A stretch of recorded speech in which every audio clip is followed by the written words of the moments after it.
हमारे देश भारत में स्वतंत्रता प्राप्ति के बाद पहली बार किसी महिला को फांसी पड़ने वाला है। ये फांसी पड़ने वाला है पापा की परी शबनम को। शबनम ने क्या ऐसा कारनामा किया था जिस वजह से पापा के इस परी को फांसी का सजा लगने वाला है। साथ ही साथ इस वीडियो के माध्यम से हम ये भी समझने वाले हैं कि राष्ट्रपति की क्षमादान शक्तियाँ का विस्तार किस सीमा तक है और किस किस प्रकार की क्षमादान शक्तियाँ होती हैं राष्ट्रपति की। तो चलिए भाई वीडियो की शुरुआत करते हैं। देश में बहुत ही चर्चित मामला बन चुका है शबनम का। शबनम जिनका नाम है, इनका जिला का नाम है अमरोहा, अमरोहा उत्तर प्रदेश, और इनके आशिक का नाम था 8वीं फेल आशिक सलीम। और ये जो महिला है पापा की परी शबनम, ये एमए पास हैं। इनके पिताजी टीचर थे और पिताजी का सपना था कि बेटी कुछ बड़ा नाम करे, और बेटी ने तो वास्तव में एक बड़ा नाम कर ही दिया है। भले ही वो नाम शोहरत से भरा नहीं हो, बदनामी वाला ही हो, लेकिन एक नाम तो किया ही है। आखिर क्या किया शबनम ने? शबनम ने अपने आशिक सलीम के बहकावे में आकर के अपने ही परिवार के 8 लोगों का निर्मम हत्या कर दिया, कुल्हाड़ी से काटकर 15 अप्रैल 2008 के दिन। पूरे मामले को हम लोग विस्तार से यहाँ समझने वाले हैं। इसके जो कानूनी पक्ष है उस पर भी हम लोग बात करने वाले हैं, और साथ ही साथ राज्यपाल और राष्ट्रपति के क्षमादान शक्तियों पर भी थोड़ा सा तुलनात्मक अध्ययन करेंगे। देखिए, जो शबनम नाम की लड़की थी, पिता ने इनको शुरू से ही बहुत ही लाड प्यार में पाला, और भाई अकेले लड़की थी तो पिता ने सोचा कि इसको हम पढ़ाएंगे। बहुत छूट भी दिए हुए थे पिताजी। आजकल के ज़माने में लड़कियों को बहुत ज़्यादा छूट दिया जाता है। लड़कियों को छूट देना या छूट कम देना, ज़्यादा देना, वो एक अलग विवाद का विषय है, लेकिन इन्होंने बहुत छूट दिया, और उस छूट का नतीजा ये निकला कि एमए पास शबनम जो कुछ करना भी चाह रही थी, अपने 8वें फेल आशिक सलीम के चक्कर में बहकावे में आकर के सबको काट दिया। देखिए, हुआ क्या था कि जब शबनम मिलने जाते थी सलीम से तो परिवार वाले विरोध करते थे। पिताजी अक्सर विरोध किया करते थे कि तुम क्या कर रही हो, वो 8वां फेल है, उसका समाज में तुम स्टेटस देखो क्या है। लेकिन प्रेम का परवान इतना चढ़ा हुआ था शबनम के ऊपर कि वो किसी की बात नहीं सुनती थी। एक दिन ऐसे ही सलीम के पास वो गई, तो सलीम के पास जाने से पहले सबको नींद की गोली दे करके गई थी। सलीम पहले ही बता दिया था कि शबनम तुम एक काम करो, नींद का गोली सबको पहले खिला दो, तब मेरे पास आओ, क्योंकि हम लोग आसानी से मतलब मिलजुल सकेंगे। उसके बाद सलीम के पास वो जाती है, तो सलीम ने कहा कि देखो तुम शबनम एक ऐसा काम करो, ये रोज़ रोज़ का जो कचर कचर है सबको साफ़ कर दो। तो शबनम बोले कि साफ़ कर दो मतलब? देखो सिंपल सी बात है शबनम, सलीम ने कहा, नींद के गोली सबको तुम दे दी हो, सब कोई सोया हुआ है, सबका काम तमाम कर दो, और ऊपर से तुम हल्ला कर देना कि किसी निर्मम हत्यारे ने पूरे परिवार वालों की हत्या कर दी है, और हल्ला कर देना, पुलिस आएगा तो पुलिस का शक भी तुम पर नहीं होगा। और सलीम के बहकावे में आकर के उस पर प्रेम का जो भूत है इतना सवार था कि बहकावे में आकर के वो घर आती है, और नींद के गोली चूँकि पहले से ही वो उसने दे दिया था अपने परिवार वाले को, जिसमें उसके माँ बाप, उसके 2 भाई, भाभी, भतीजा और एक मौसेरी बहन या मौसेरी लड़की। तो इन 7 लोगों को, चूँकि वो लोग सोए हुए थे, 7 लोगों को कुल्हाड़ी से निर्मम तरीके से काट दी, और उसके बाद चिल्लाना भी शुरू कर दी। उसके बाद क्या हुआ, आसपास के लोग इकट्ठा हुए, पुलिस वाले इकट्ठा हुए। पुलिस वाले को लगा कि जरूर कोई बड़ा मतलब मामला है, कोई निर्मम हत्यारा है, कोई प्रोफेशनल किलर है, उसने ऐसा काम किया होगा। किसी को भी शक भी नहीं गया। अब इसी बीच होता क्या है, पुलिस ने जांच का दायरा बढ़ाया, शबनम गर्भवती पाई गई। हालांकि शबनम का विवाह हुआ नहीं था, और सलीम और शबनम का जो किस्सा था उस समय पूरा फैला हुआ था। तो ऐसे में सलीम के पास जो शक का दायरा है के लेकर के पुलिस वहाँ पहुँचता है, और इसके बाद शबनम जो है सब कुछ कबूल करती है कि मैंने सलीम के बहकावे में ऐसा किया। उसके बाद शबनम को जेल होता है, और अभी तक उसको हालांकि फांसी नहीं हुआ है। शबनम के फांसी पर अभी भी प्रविलंबन लगा हुआ है, यानी कि कहीं ना कहीं उस पर स्टे है। हालांकि बहुत जल्दी ही स्टे अब हटने वाला है, और मथुरा जेल में उसको फांसी लगने ही वाला है, और बक्सर जेल में रस्सी तैयार होता है। देखिए, शबनम का एक लड़का भी है, ताज। अब अभी हाल फिलहाल हुआ क्या है, 4-5 दिन पहले ये जो न्यूज़ था बहुत ही चर्चा का विषय बना हुआ था। तो चलिए, ये तो एक स्टोरी है, अब इसका क्या मैसेज जाता है समाज पर, समाज में ऐसा हो रहा है। अब लड़कियों को बहुत छूट देना चाहिए, किस हद तक छूट देना चाहिए, क्योंकि पुरुष प्रधान हमारा समाज है। तो ये भी एक गंभीर विषय है, एक गंभीर मुद्दा है कि गार्जियन को कितना लापरवाही गार्जियन करते हैं। लड़की कोचिंग जाती है और कहाँ जाती है गार्जियन को कोई मतलब ही नहीं रहता, एकदम छूट दिए हुए है। लड़की को कोई गिफ्ट मिलता है तो गार्जियन पूछते तक नहीं है कि गिफ्ट कौन दिया है, तुम्हारे बॉयफ्रेंड दिया है कि तुम्हारी कोई सहेली दी है। लड़की तो बोल ही देगी कि हाँ सहेली दी है। तो ऐसा होता है। अब गार्जियन लोग भी एकदम चुपचाप रहते हैं, और वही जब कुछ मामला बहुत ज़्यादा निकल जाएगा तो फिर गार्जियन को होश ठिकाने आता है कि ओ पहले से हमको कड़ाई कुछ करना चाहिए था। चलिए खैर यहाँ देखते हैं। जिला कोर्ट, उच्च और उच्चतम न्यायालय यानी कि डिस्ट्रिक्ट कोर्ट, हाई कोर्ट और सुप्रीम कोर्ट से फांसी का सजा इनको मिल चुका था। राष्ट्रपति के पास दया याचिका गया था, दया याचिका को खारिज कर दिया गया था। आपको दया याचिका को लेकर के एक बात और समझिए आप लोग कि अनुच्छेद 72 में, भारतीय संविधान के अनुच्छेद 72 में दया याचिका का जिक्र है, जिसके तहत राष्ट्रपति 5 तरीके से क्षमा करते हैं। हम पाँचों को विस्तार से भी देखते हैं। और एक चीज़ और आपको समझना होगा, चूंकि आपको पता ही है कि हमारे देश में राष्ट्रपति को और राज्यपाल को दोनों को क्षमादान करने की शक्ति है। राष्ट्रपति को अनुच्छेद 72 के अंतर्गत और राज्यपाल को अनुच्छेद 161 के अंतर्गत क्षमादान करने की शक्ति प्रदान है। अनुच्छेद 72 को हम लोग विस्तार से समझते हैं, फिर इसको भी हम लोग समझने वाले हैं। देखिए, राष्ट्रपति का जो क्षमादान का शक्ति है वो एक्चुअली गृह मंत्रालय के अधीन है।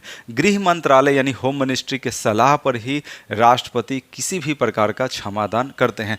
देखिए, क्षमादान एक्चुअली में 5 प्रकार का होता है। नंबर 1 है क्षमा। देखिए, पांचों को आप लोग याद कर लीजिएगा, पांचों को याद करना बहुत इंपॉर्टेंट है, क्योंकि ये बहुत ही हाईलाइटेड मुद्दा है।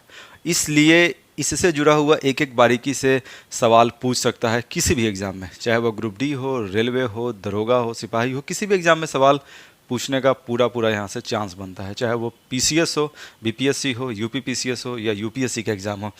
5 तरह का होता है क्षमादान शक्ति राष्ट्रपति के पास। पहला है क्षमा। क्षमा में पूर्णतः माफ कर दिया जाता है, चाहे वो मामला अभी शुरुआती स्तर का हो, शुरुआत में ही शुरुआती मुद्दा हो, या उस मामला को बीते हुए 10 साल हो गया होगा, या उसका ट्रायल चल रहा हो, किसी भी स्तर का मामला हो, राष्ट्रपति पूर्णतः माफ कर देते हैं। यानी उसके ऊपर से सारे के सारे आरोप बरी से वो मुक्त हो जाता है वो व्यक्ति। दूसरा है लघुकरण। लघुकरण के अंतर्गत क्या किया जाता है? लघुकरण के अंतर्गत सजा का जो नेचर है, जैसे यहाँ समझिए, सजा का एक नेचर होता है और एक होता है समय।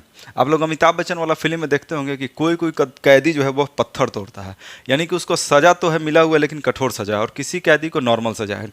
तो देखिए, यहाँ पर आप लोग इस बात को समझिए कि लघुकरण के अंतर्गत जो समय है, समय में कोई परिवर्तन नहीं होता है, ठीक है, समय में कोई परिवर्तन नहीं होता है, लेकिन जो सजा का नेचर है उसको बदल दिया जाता है। देखिए, ये जो टिक मारे हैं और ये क्रॉस की हैं, इसका क्या मतलब है? टिक मारे हैं, इसका मतलब ये हुआ कि राष्ट्रपति की तरफ से दया दिखाया गया है। किस संदर्भ में? तो यहाँ नेचर के संदर्भ में जो है दया दिखाया गया है, यहाँ पर समय के संदर्भ में दया दिखाया गया है। यहाँ देखिए, लघुकरण को एक बार फिर से समझिए। राष्ट्रपति के पास कोई मामला गया, अब राष्ट्रपति एक्चुअली वो गृह मंत्रालय सबको ये करता है, गृह मंत्रालय ही करते हैं, राष्ट्रपति बस एक फेस होते हैं, चेहरा होते हैं, बस रबर स्टाम्प है इस मामले पर। सारा का सारा डिसीजन गृह मंत्रालय का होता है।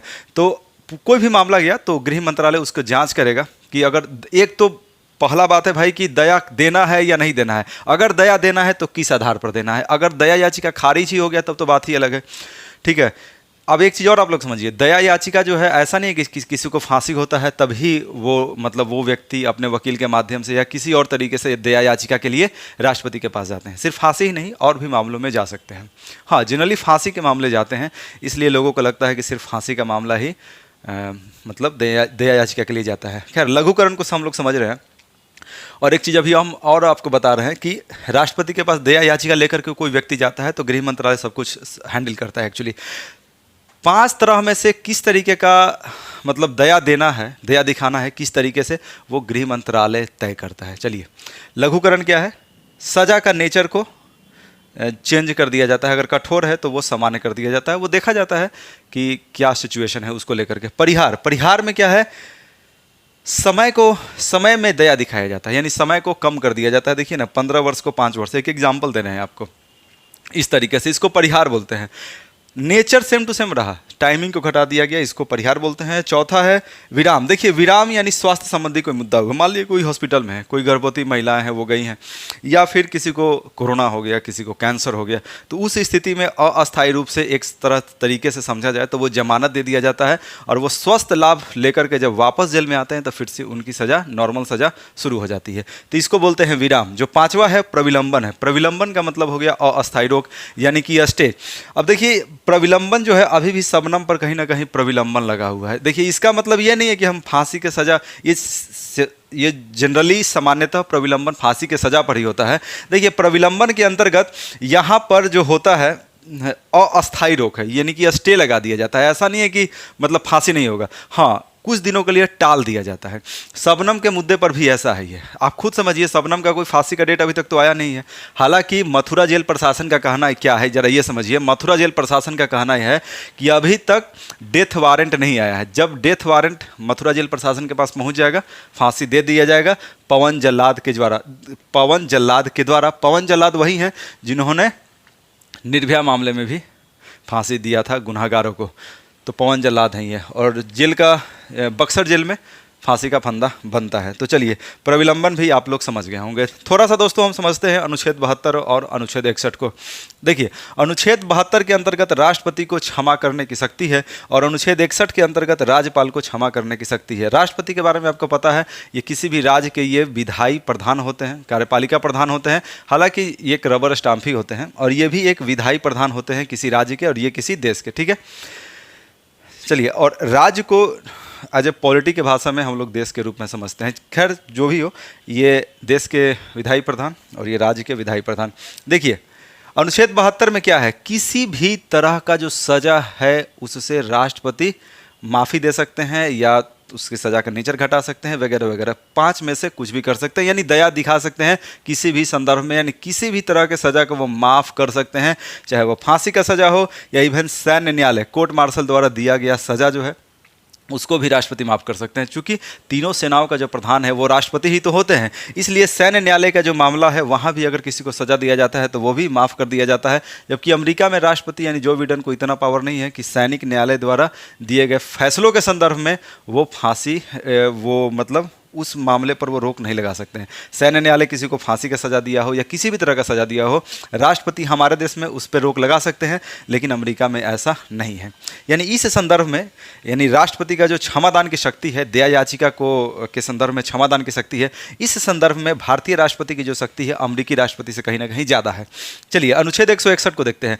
अनुच्छेद 161 के अंतर्गत राज्यपाल को क्षमादान की शक्ति है। यहाँ देखिए, यहाँ पर फांसी की सजा को राज्यपाल क्षमा नहीं कर सकता है, इसके अलावा जो भी सजा है राज्यपाल उसको क्षमा कर सकता है। इसके अलावा सैन्य न्यायालय का कोई फैसला है और उस फैसला के संदर्भ में भी राज्यपाल क्षमा नहीं कर सकता है। तो दोस्तों ये कहानी था शबनम का, और उसका क्या क्या मतलब राष्ट्रपति का जो क्षमादान शक्ति, राज्यपाल की क्षमादान शक्ति है, उसको भी थोड़ा देख लिए। क्योंकि शबनम का बेटा जो ताज है उसने दया याचिका एक दायर किया हुआ है और अभी प्रविलंबन लगा हुआ है। तो ऐसे में इन सब चीज़ों को भी समझना जरूरी है। और एक चीज़ और हम बोलना चाहेंगे कि जो भी गार्जियन है उनको अपने बाल बच्चों पर शुरू से ही ध्यान देने की आवश्यकता है। और देखिए एक सच्चाई है, हमारा जो समाज है, भारतीय समाज है, पुरुष प्रधान समाज है, और महिला सशक्तिकरण के नाम पर जिस तरीके से बहुत ज़्यादा ही छूट दिया जाता है लड़कियों को गार्जियंस के द्वारा, तो गार्जियन को थोड़ा सा सोचना होगा कि सही है या गलत है। क्योंकि जो लड़कियां हैं वो कहीं ना कहीं भटक जाती है लड़कों के चक्कर में, और जो लड़के हैं वो भी लड़कियों के चक्कर में भटक जाते हैं। कोचिंग्स में, स्कूल में, कॉलेज में, ट्यूशन्स में ऐसा ही होता है, और इसका क्या क्या गंभीर नतीजा निकलता है इससे सभी भली भांति परिचित है। तो चलिए दोस्तों, ये मेरा एक प्रयास था कि जो करंट मुद्दा है शबनम और सलीम का, उसके बारे में मैं आपको बता सकूं। थैंक यू, धन्यवाद, वंदे मातरम, जय हिंद।